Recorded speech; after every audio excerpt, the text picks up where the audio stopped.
Hey team, so I just wanted to give you all an update on the website integration with MailChimp and how this all works. There's quite a bit to unpack here, so I'll try and get through this as quickly as possible. So at the moment, the form, the modal pop-up that we've got is here, and it's been built using the Convert Pro plugin. To access it or to change anything, you can go into the back end of the website and down here to Convert Pro, and then you'll see the benchmark index report, and if you click on that, that will bring you into this area here. Now I suggest that if you're going to edit anything in here that you don't use the Brave browser. At Rise we use the Brave browser, so don't use that. I'd suggest you use either Chrome, and if you're having issues with Chrome, then I'd suggest you switch to another browser such as Firefox, or if you're on Mac, try Safari. So this wouldn't actually allow me to edit any of the content inside here using Brave browser, and so I switched over to Safari and it worked fine. I don't actually have Chrome on my Mac because it slows it down, so try Safari if you're on Mac. Anyway, I was able to edit everything in here and set up this this form, so you can double click in here and change any of the text if you need to, and then we've obviously got the form fields inside here. Now a bit of a note here is that we have used first name rather than full name, and the reason for that is because when we are pushing these contacts over to MailChimp, you have a first name and a last name column. I'm guessing from all of this that Bridget, the client, will want to send out an email to this person, and rather than use their full name, so for me, rather than using their full name in the email, such as Dear James Sigley, she would want to use Dear James. So hence I've just used the first name in here. We could put another field in here for last name, but I'm going to leave that up to the client to make the decision on. So anyway, we've got first name, email address, company name, and country, and then we've got this hidden little field over here. And if you click on that and go over to the left-hand side, you can see that it's got a value of benchmark. Now we had to put a workaround inside this plugin because we weren't able to push tags to the actual over to MailChimp. So what's happening here is this form gets filled out and then this data gets pushed over to MailChimp, and so it integrates directly into their monthly newsletter subscriptions list. And now what we want to be able to do with that is to sort of figure out, okay, who on this list was added through this form, and then filter those ones out to go through a separate journey. And the only way to do that is to have this hidden field in there. And so then on the MailChimp side, what MailChimp will do is that it will pick up that field is populated, and then it will run some automation. So I'll go into that in a bit more detail shortly. So anyway, we're going to fill out all of the form fields in here. The visitor is going to fill out those forms, and then they'll click download now. All right, so if we go over to the configuration, we don't actually have any configuration set yet. I've actually turned the schedule off so this can be tested.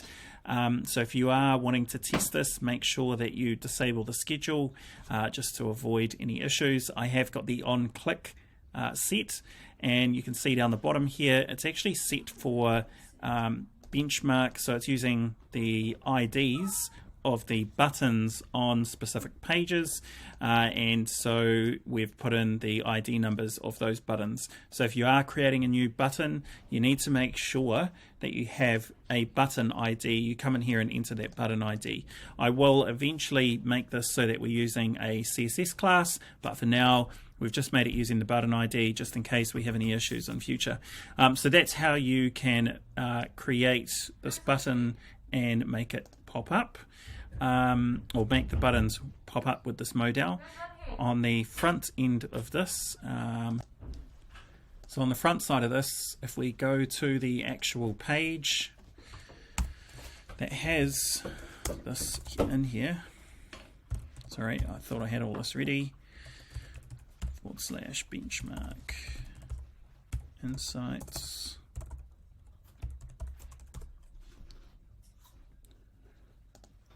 Just one second. Wrong URL, it was benchmark index. So if we go to this page and then I turn on Beaver Builder, go down to here, and scroll down to these buttons. So if we click on this button, all right, so this is the setup for the button. So I've got a hashtag in here, and then on the advanced section down in here under IDs, you can see in here I've got benchmark button number 1, and so that's what matches these IDs down here. So if you are adding a new button, you will have to change that there. What I may do in future is just start using this CSS class, which is available to use in this plugin, but I was testing it and it wasn't working too well, so we'll use the IDs for now. Anyway, so going back to here, so this is what the user will do. They'll click that button, this will pop up based on this functionality here, and then that will push the data through to MailChimp. So if we go through this integration, you can see inside here that that data is getting pushed across to MailChimp. It is integrating with this list, so the EverEdge monthly newsletter list. And this is where the tags are, so we can't actually set that tag for some reason. I'm not sure why that's not working. So what I did was I created a separate tag, and then I've linked it over to a custom field over inside MailChimp. So if we jump over to MailChimp, so once the client has submitted their data, you'll see this here. And down over here is a new field called tag. And so anyone that submits that will get that benchmark tag, which is the same as what we have got on our hidden form back over here. Over here. Right, so that is that value there being populated and pushed across over to MailChimp. Now, inside MailChimp, what I've then done is set up an automation which is called the Benchmark Insights report, and you can see here that it's already been through one person and it's completed that, and so that was that example one I did. If we open that up, the way that this works is, so for anybody that's signing up to the EverEdge monthly newsletter,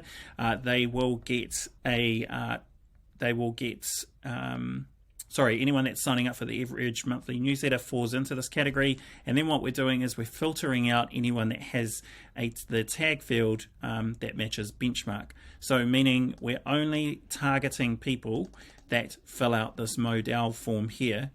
All right, so we're not targeting anybody else. The next step in this automation is then we want to tag them with benchmark. Okay, so there's two types of tags in this automation. There is that type of tag field that I've created against the audience. All right, so that custom field that is in here. Where is it? It's there, that tag. Okay, and then what we're doing is we're going to tag them with the native tags inside MailChimp. Now, that's what I was saying before. We couldn't do it through this integration. If we could do it, then we could forget about that step, but unfortunately, that's the only way to make this work. So we're then tagging them with that native MailChimp tag, and then what we're doing is we're sending them out an email. Okay, so what does that look like from the client's perspective? All right, so remembering that we are signing them up to the EverEdge monthly newsletter list. So the first email that they actually receive is this one right here. Okay, so it's the welcome to, it's sort of the welcome to our list. So hello James, thanks for your interest in EverEdge, rah-de-rah, and it's giving them the first updated, the first email that gets sent out to all new clients that sign up to the mailing list. So even though they've requested the report, this is the first email they get. So we might need to create a filter so that these guys don't get this email. Okay, and also note the time of this. So this was at 8:18 p.m. and then if we move over to the second email, this is the actual email that we want them to get first, and this was sent at 8:31. So there's a massive delay in when these emails are coming through. Okay, so 8:31 and 8:18. So first email 8:18, and then the second one came at 8:31. So there, the flow of the customer experience isn't ideal, and there's not really a lot we can do here apart from pushing them out to a second list, which I know that Bridget didn't want to do.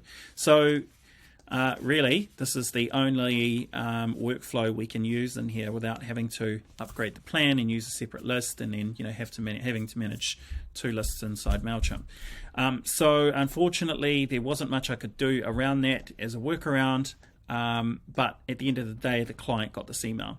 A couple other things that you'll notice in here as well, and this is a note for you, Bridget, is that I have added, I've reformatted this so that the button to download this report is more visual. We're using the colors so it's branded and it's not just a link. Also, I would probably maybe look at having this message here is a follow-up message once they've opened the report, because you should be able to see if they've actually clicked on that button to download the report. Once they click on that button, they will be presented with the report. So this is the full report here, and that links through to the website as per normal. So that is pretty much it. It's quite a bit of integration and automation and stuff happening in the background, but hopefully this video explains everything that's been done and outlines any future changes that need to get made. I'll keep this on record and plug this into the back end of the website so that it's always there. And if you have any questions, just feel free to reach out. Cheers. Thank you.